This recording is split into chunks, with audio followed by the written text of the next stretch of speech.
I think it's not by chance God has created us in a way that we have to have daily physical sustenance.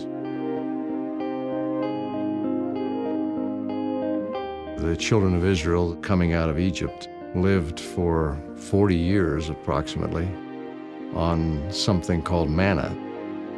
They couldn't have lived from hunting, and their lifestyle was such that they couldn't be planting, so they really didn't have an alternative.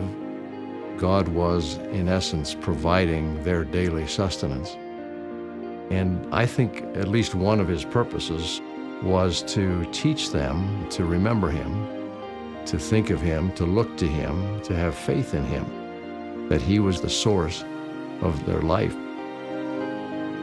He did it in the way of making it a daily thing. They couldn't gather up manna and store it. It would only be good for one day.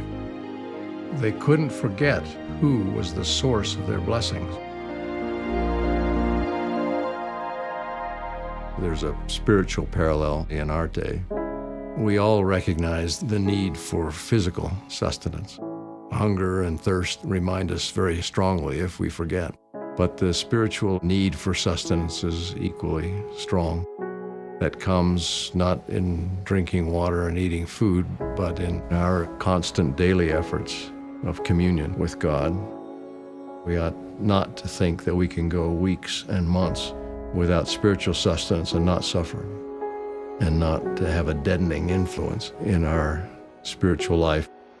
Acknowledging the reality of our need for a daily spiritual ministration or manna helps us increase in our courage to do the right thing and to serve others more than we would have if we ignored God. People sometimes think, well, those are such small things.